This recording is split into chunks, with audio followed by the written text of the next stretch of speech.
So I'm in Moab, hour and a half, a little bit more north of Needles, and I'm actually even more north of Moab than that. I think area is called Willow Springs, but right now I'm on Bridges Trail. I decided to come out here and just check it out. How about that view? That's one hell of a freaking view. That's like $1 million worth of view. And then some. LaSalle Mountains and all the crazy peaks of sand formations over there. Bridges Trail is rated a 2. It's really not that difficult. It's just kind of annoying because all you do is drive on this stuff in perpetuity. And so it is somewhat of a bouncy drive. Not a difficult one by any means. I've seen people drive family sedans on this road. There's actually an easier way of getting here. Coming from, I believe, Dead Horse State Park. So, that being said, to get here from the Moab side, you actually take the Gemini Bridges trail, which takes you parallel to 191 for a while.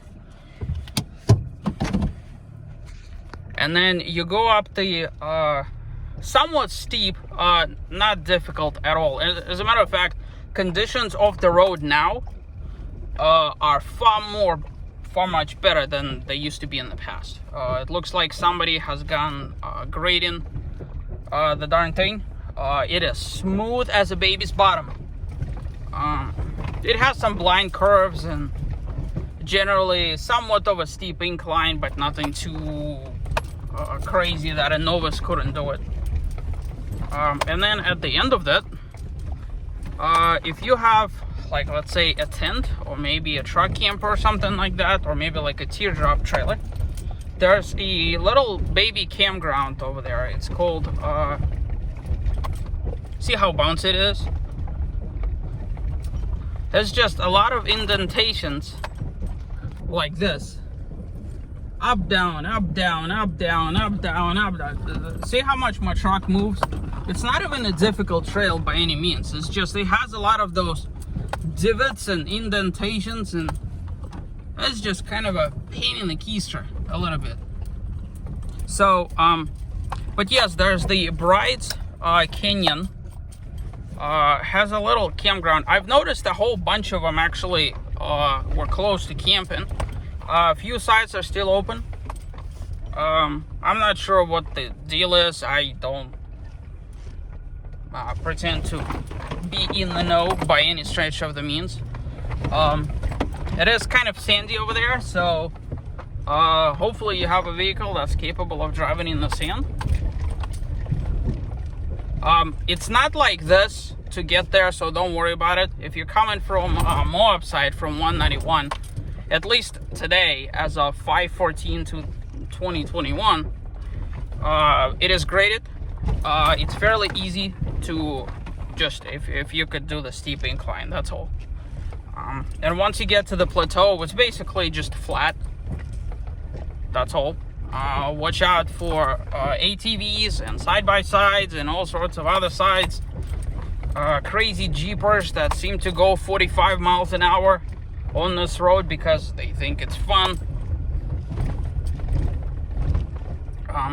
My take on that is it's all fun and games until the repair bill comes. Sometime in the past, this would be a couple years back, all the way back in Florida, I managed to basically destroy my front end in this very Tacoma to the tune of 2,200 smackaroos. So ABS sensor failed, bearing failed, the rotor was warped and cracked, the CV axle tore out of its differential, I'm guessing. It was nasty. I mean, it was just yeah, and all because I wasn't paying attention. It wasn't even a difficult thing that I was doing. It's just that if you engage in shenanigans,